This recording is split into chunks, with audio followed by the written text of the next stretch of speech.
Afirma que o jogador Neymar a estuprou. Chegou o momento de tirar as dúvidas e de mostrar a história que ela tem para contar. Qual é o seu nome completo? Nájila Trindade Mendes de Souza. E quem é a Nájila Trindade Mendes de Souza? Uma pessoa comum, que trabalha, estuda, sou modelo, estudante de design de interiores, que gosta de esporte, que treina, dança, sou filha, mãe, pessoa comum. Vamos começar com duas perguntas essenciais. Você foi de fato vítima de estupro por parte do jogador Neymar ou foi uma relação sexual consentida? Fui vítima de estupro. Você foi vítima de estupro ou foi apenas uma agressão? Agressão juntamente com estupro. Você reafirma que foi vítima de estupro? Fui. Mas por que então seu primeiro advogado diz que você relatou a ele ter sido vítima de uma agressão, não de um estupro? Primeiro que ele não estava acreditando totalmente em mim. E eu senti preconceito da parte dele. Porque ele disse pra mim que... você vai ter que cortar a unha, a gente vai ter que levar isso pra frente, mas você... Então, o que deu a entender que você foi estuprada, você não foi estuprada, você deu porque você quis, você fez porque você quis. Então, eu vou isentar essa parte, eu não vou colocar essa parte. Vou falar agressão porque eu tenho as provas, você me mostrou as provas da agressão, que foram as fotografias. E eu acho que ele só acreditou em mim porque ele viu a foto que o próprio Neymar mandou pra mim. Minha foto machucada. Como é que você conheceu o Neymar, Nájila? Através de uma rede social. Qual foi a rede social? Instagram. Como é que foram as conversas? Como é que você as escreve? Normal, eu mandei uma imagem pra ele, não era foto nude meu, era um texto. E ele respondeu e a gente começou a trocar mensagens. E depois de um tempo ele pediu o meu WhatsApp e eu passei. O próprio Neymar divulgou alguns trechos onde aparecem conversas de cunho sexual. Uhum. Quando é que essas conversas começaram? Naquele momento. Do WhatsApp. E você tinha ciência de que uma relação sexual poderia acontecer?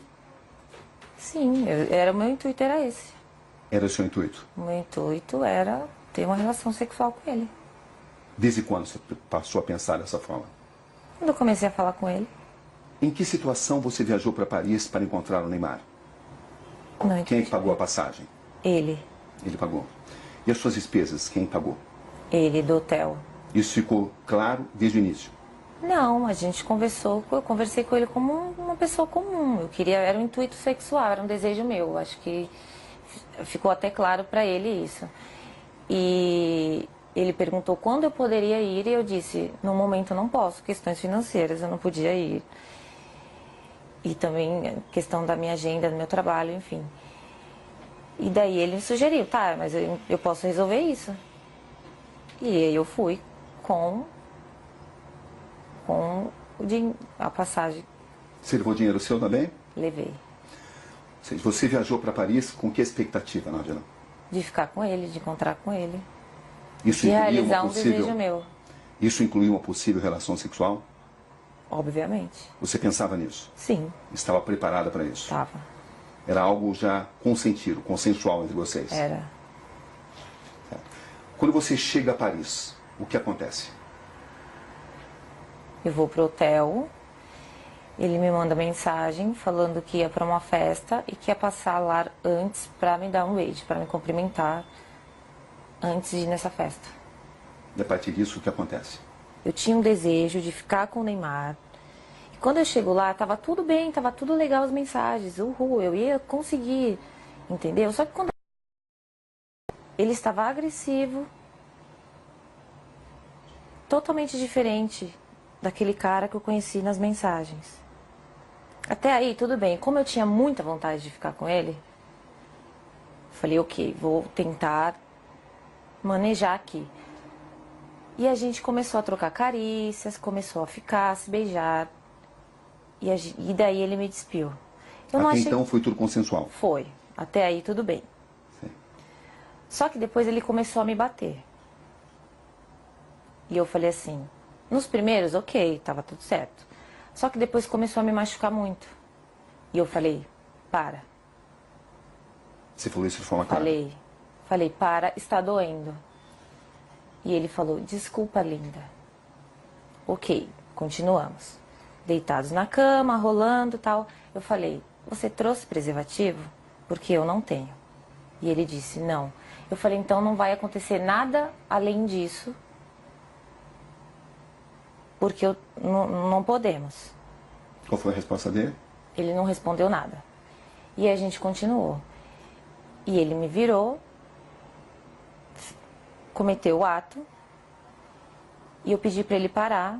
Enquanto ele cometia o ato, ele continuava batendo na minha bunda violentamente. E depois eu girei. Foi tudo muito rápido, questão de segundos, e me retirei. Foi isso que aconteceu. Você está totalmente convencida que conseguiu mostrar a ele que você não queria, não desejava mais a relação sexual? Eu falei, para. Não, para. Eu falei. E ele nunca disse nada a você? Ele não se comunicava muito. Ele só agia. Ou seja, você estava preparada para uma relação sexual consensual? Estava. E quando é que essa relação sexual consensual se transformou, na sua visão, em um ato de estupro? A partir do momento que ele se tornou agressivo,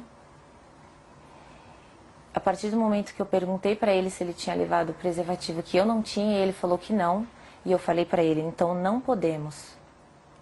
Então só vamos trocar carinho, só vamos continuar aqui.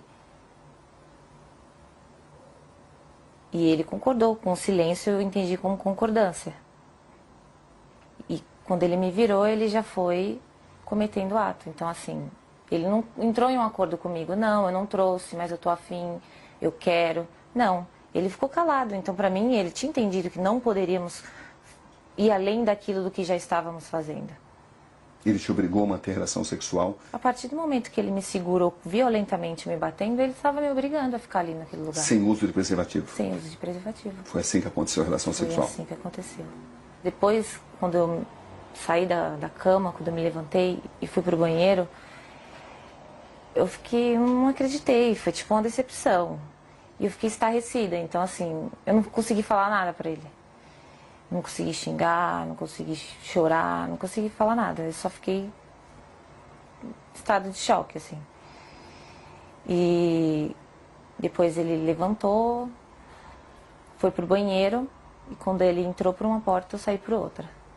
Você manteve várias mensagens com o Neymar, mesmo depois desse acontecimento, dia 15? Mantive.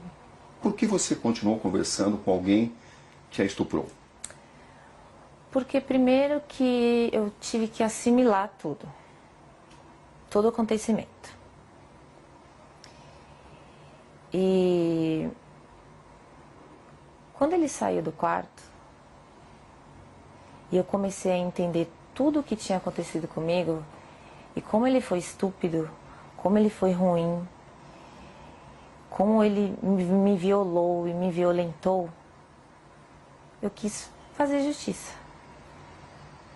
Porque eu não acho que só porque eu estava afim de ficar com ele, ele tinha o direito de fazer aquilo comigo.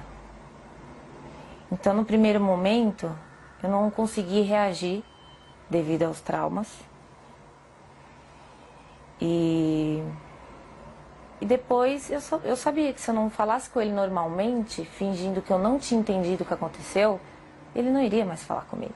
Eu não teria como provar o que ele fez comigo. O pai do Neymar relata que sofreu uma tentativa de extorsão. Da minha parte, não. Você ficou sabendo disso? Fiquei. Que os seus primeiros advogados tentaram extorquí-lo. Você ficou sabendo disso? Fiquei. E eu comecei a desconfiar disso no momento que ele não deixava dar queixa. Você foi à polícia contra a vontade dos seus advogados? Foi. Inclusive, porque eu tomei essa decisão, ele decidiu abandonar o caso. Você tinha conhecimento de que tinha sido pedido uma indenização ao Neymar e ao pai dele? Não. Ele falou que ia fazer uma reunião com os advogados dele, que era para falar, levar até eles o que estava acontecendo. Entendeu? Você tinha expectativa de receber uma compensação financeira? Não. Eu quero justiça. Ele me fez muito mal. Eu estou muito traumatizada até hoje por isso. O que você espera exatamente desse caso? Eu quero que ele pague pelo que ele fez. Você tem consciência do que isso pode representar para o Neymar, Nádia? Eu tenho consciência do que o que aconteceu representa para mim. Uma questão de honra, entendeu? Ele não precisava ter feito aquilo comigo. Não precisava, eu já estava ali para isso, para aquilo. Era um desejo meu, eu sou livre, desimpedida, nós iríamos ficar, eu ia voltar para casa e está tudo certo. Qual é exatamente a sua situação financeira, Nádia, para esclarecer? É verdade que você tem uma dívida de 26 mil e está sofrendo uma ação de despejo? A ação de despejo eu não estava sofrendo até o meu nome vir a público.